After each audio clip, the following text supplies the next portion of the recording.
The time is just gone 9:36 a.m. and we go ahead now to be joined by writer, commentator, and political analyst at the Middle East Monitor.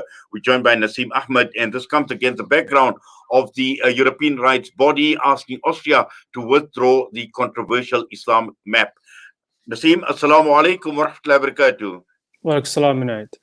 Welcome and Jazakallah khairan so much for joining us this morning here on Good to be Salam here. Media. Now, let's just talk about this controversial Islam map. Some background to it, Nasim. Well, Sebastian Kurz is the Chancellor of Austria. His government have launched this map, which includes a list of 620 mosques and Islamic centers, giving their names and addresses and ideological strand. So it's an interactive map which people can go on and view for themselves. So this is what stirred controversy because no other religion will have their churches and their synagogues on an interactive map. And the Human Rights, not Human Rights Council, the European body has basically slammed it. The Muslims have slammed it, saying this is a risk and a danger to us because it poses us as a kind of a threat to Austria. And that's basically the background. But of course, it sits within a much broader context of Islamophobia in Austria and across Europe, and a broader context of a shift to the far right, where Muslims are seen through the lens of security. And to add, I mean, this is really the mosque comes within a much broader as I said, a campaign. And within many of these mosques and Islamic centers, the streets have, for example, pictures of a Muslim man with a beard, looks angry, and says, and the signage said, "Political Islam Mosque," something along to that line. So you can see where there's a clear attempt to identify Muslims and mark Muslims out. Which is really a dangerous sign, and rightly it's been slammed by the European Human Rights Group and also Muslims in Austria. Well, certainly, and I think the key issue here is when one looks at Europe in general, and we see it in France, we've seen it in many other countries, in terms of how mosques and religious institutions, Islamic religious institutions, have been targeted over a period of time, and also with a clear objective, not only about targeting the institution, but also in terms of who leads these organizations. For instance, we've seen in France the talk of homegrown imams, for instance, those that would obviously toe the French narrative as far as Islam and Muslims are concerned.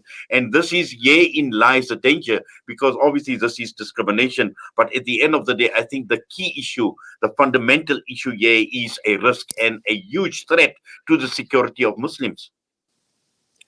For sure, and which is that is what's been pointed out. This is really no less than what we state-sponsored Islamophobia. And it's there's a perfect framework and a model, a roadmap to this. We saw that in France. We're seeing all across Europe. Now Austria has joined in. And the real issue for Muslims living in Europe at the moment is the fact that many of these center-right, even center-left political parties see Islamophobia as a winning formula for elections.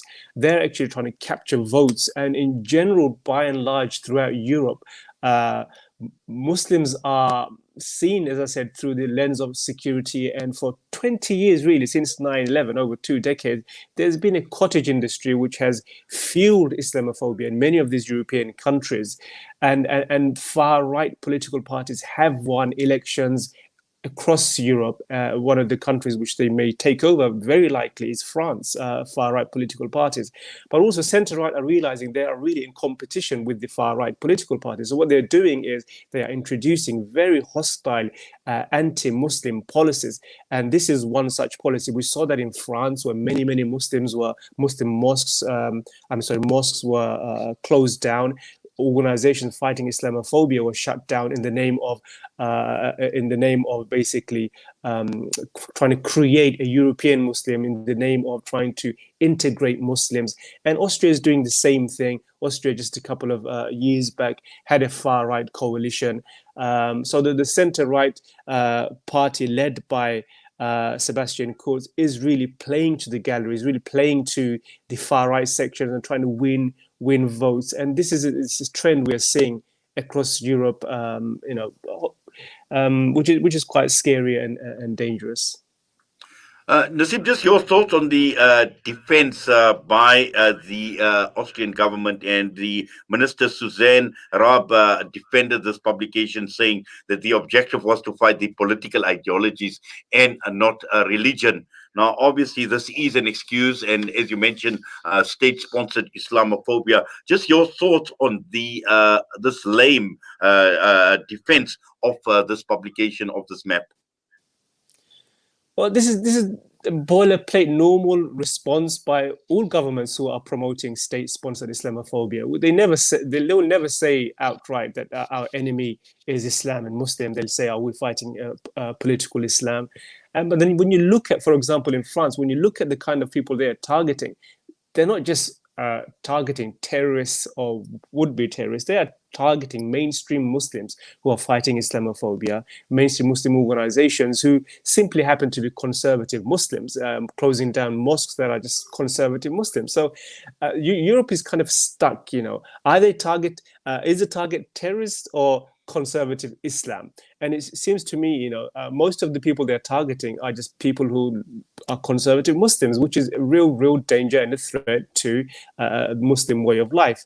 One of the people that was arrested recently is an academic, Austrian academic by the name of Francis, I think his name is, and he was basically an academic trying to fight Islamophobia within Austria.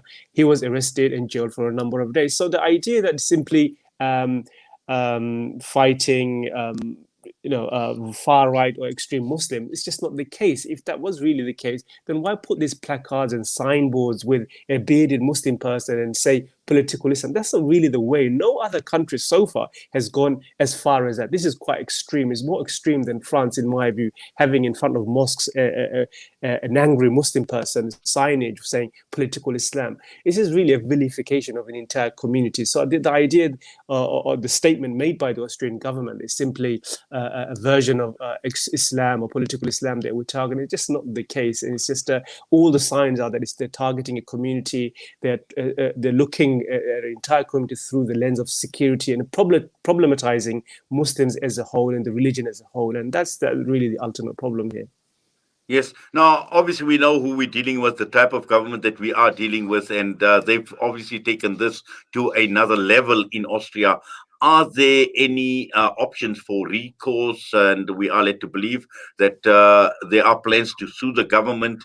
Whether they succeed or not, we don't know at this point in time. But are there any options, Nasim? Well, Austrian Muslim organizations, human rights organizations, as you rightly pointed out, they will seek to sue the government. And but I don't really know how successful they will be. To be honest, this is a much broader trend. One legal case against the government, it may change some of the wordings in the law and things like this. They may take the map down temporarily.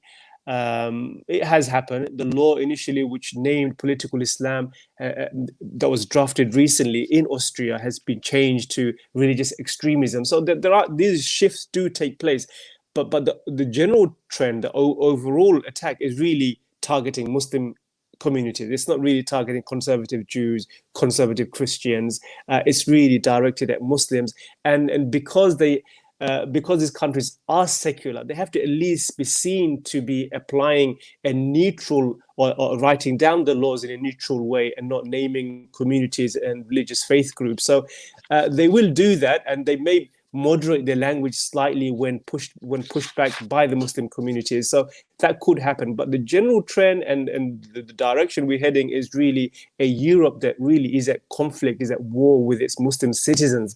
And we see that across, of course, Austria and France, and I know other countries are likely to join as well.